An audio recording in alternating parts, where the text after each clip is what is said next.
আলহামদুলিল্লাহ আমাদের মাঝে আবারও রোজা চলে আসছে। তো রোজার সময় কিন্তু আমাদের রোজার প্রস্তুতি নিতে হয়। আলাদা একটা লাগে ইফতারি করার জন্য ইফতারি জিনিসপত্র লাগে। তো রোজার মধ্যে কিন্তু ছোলা হচ্ছে আমাদের বেস্ট। তো যারা ভাজা পুরি বেশি খেতে পছন্দ করেন,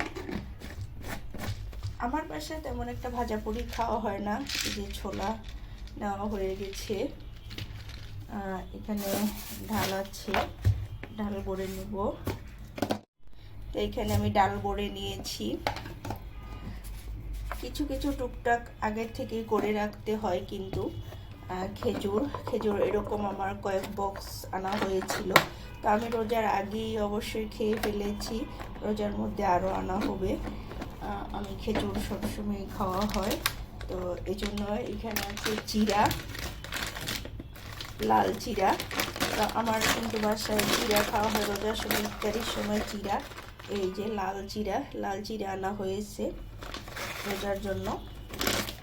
তো ডাল কয়েক রকমের এনেছি বেসন বানাবার জন্য। আমি এখনো বেসন বানাই নেই, বেসন তারপরে হালিম এগুলো আমি বাসায় বানাই নেই। এই যে পাঁচফোড়ন বানিয়েছি রোজার জন্য, বাসায় বানিয়েছি, অনেকগুলো একসাথে করে নিয়েছি, আর কিছু আমি ফাঁকি করে নিয়েছি তেলে। তো ভাজাপুরির জন্য কিন্তু অনেক সময় কিন্তু পাঁচফোড়ন আমাদের দরকার পড়ে।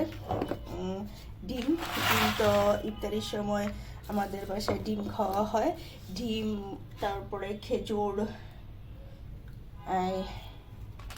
এই যে মশলা, এ হচ্ছে ইয়ার মশলা, কি বলে হালিমের মশলা।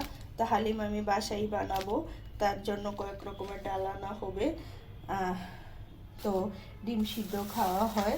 এই যে ক্যাপসিকাম কিন্তু আমি আরও কয়েক রকমের নিয়েছি। এখানে সবুজ ক্যাপসিকাম আছে, লাল, সবুজ, হলুদ, কয়েক রকমের ক্যাপসিকাম দিয়ে এই ছোলা ভুনা করা হয়। আই থিঙ্ক ছোলা খাওয়া হয় আর কি। আর চিরা দই খাওয়া হয়। আমার বাসায় প্রতিদিন চিরা দই থাকে। তো কিন্তু দেখা যায় রোজার সময় যদি এরকম বাজারগুলো আগে থেকে গুছিয়ে নেওয়া যায়, তাহলে রোজার মধ্যে কিন্তু আর অত ঝামেলা থাকে না। কারণ রোজা হচ্ছে আবাদত বন্দিগির মাস। তো এই মাসে কিন্তু আমরা সব রকমের আবাদত বন্দিগি বেশি করে কবুল হয়।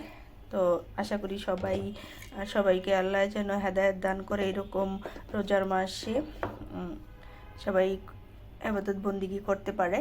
তো আমার এখানে টুকিটাকি এখনও পুরো বাজার হয় নাই, টুকিটাকি বাজার করা হয়েছে, কিছু মাছ কেনা হয়েছে।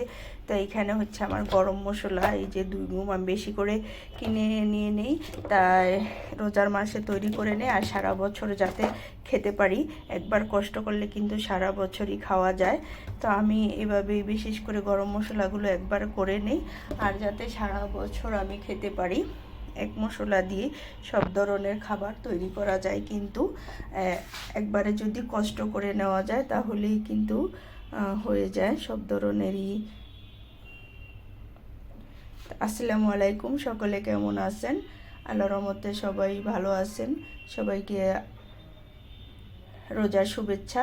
সবাই যেন সুস্থভাবে 30টা রোজা পালন করতে পারেন। সবার জন্য অনেক অনেক দোয়া রইল। আমার পরিবারের জন্য সবাই দোয়া করবেন। তো দেখতে থাকুন আমি রোজার মধ্যে কি কি বাজার করেছি। ফুল ভিডিওটি দেখার চেষ্টা করবেন প্লিজ, সবার কাছে অনুরোধ।